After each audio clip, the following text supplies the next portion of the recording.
Good morning, Hank. It's Tuesday. Every 4 years, the 32 best men's national soccer teams gather together for the World Cup, which is played in whatever country has most successfully bribed FIFA officials. It's the most watched sporting event in the world, and the United States won't be there. Here's an introduction to the 32 nations that will. Argentina have Lionel Messi, arguably the best player never to win the World Cup. Australia's national team are called the Socceroos, which makes them hard to dislike. Belgium have Argyle in their uniforms, so they'll probably win the tournament. Brazil are consistently a joy to watch, except when they are playing Germany, and they're the favorites to win the World Cup this year. Colombia's jerseys look like they have an armpit sweat pattern, but I will not let that distract me from the extraordinary good looks of their star player James Rodriguez. Costa Rica just passed the United States in life expectancy, in addition to beating us twice in World Cup qualifying, so that's nice for them. Croatia are notable for having a chessboard on their uniform. Denmark invented Lego, so that makes them fun to root for. Egypt has qualified for their first World Cup since 1990, and they are led by noted hero and dreamboat Mohamed Salah, and their goalkeeper is 45 years old, which is a real inspiration to old people like me. All in all,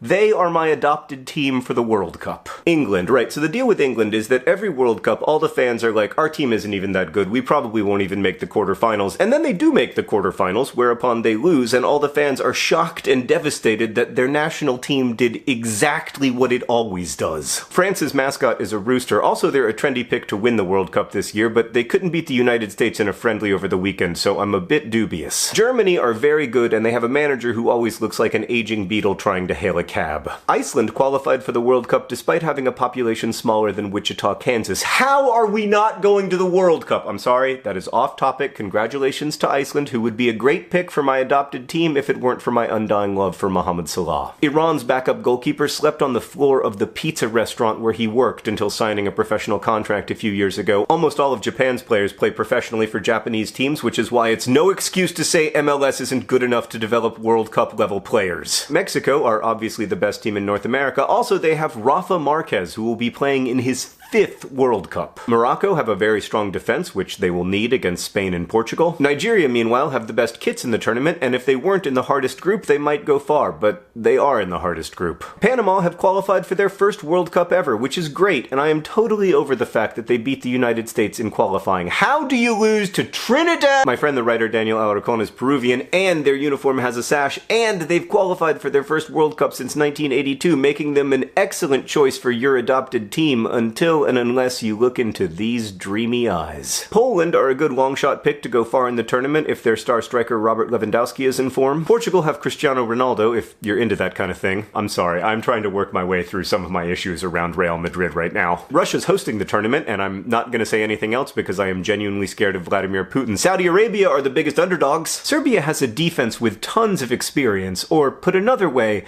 they're old. Nobody agrees with me, but I think Senegal could go to the semifinals because Sadio Mane is really good, and no, this video has not been biased by my affection for Liverpool. South Korea's coach is only 4 years older than Egypt's goalkeeper. Spain are kind of the Yankees of soccer. Sweden no longer has football's biggest personality, Zlatan Ibrahimovic, so why bother? Switzerland specializes in neutrality, which is perhaps why they play so many excruciatingly boring 0-0 draws. Tunisia's kits look so good I bought one, but I fear their World Cup will be brief. And last but not least, Uruguay are probably best known for having a striker, Luis Suarez, who has bitten opponents on 3 separate occasions. But that ignores the important fact that in more than 99% of his competitive games, Luis Suarez hasn't bitten anyone, a nearly perfect record. I'll be live tweeting every game of this year's World Cup at my sports Twitter, @SportsWithJohn. I hope to see you there. Hank, I will see you on Friday.